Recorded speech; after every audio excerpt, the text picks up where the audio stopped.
কিরে দরুল, কে? আজকে নাড়ের দিন গরু মরে কিনতে না।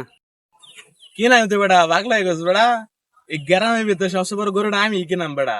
দেশ খালি কুরবানি তো আমি আল্লাহ দেন। তোরাই তো কোরবানি দিবি, সারা বছর বেলা সুদ খাইছস আর এখন একটা গরু কিনে দিতেছ, তুই আল্লাহ কোরবানি দিবি। শুধু টেতে দেই আল্লাহ ইয়ার টেতে দেই। গরু তো আমি কুরবানি দে পারলাম আল্লাহ একটা গরু কিনে দেহা।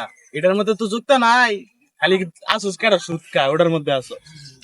যা যা যা, শুধু টেদা কোরবানি আমরা দিবাছি না, লোক দেখাইয়া। আসসালামু আলাইকুম।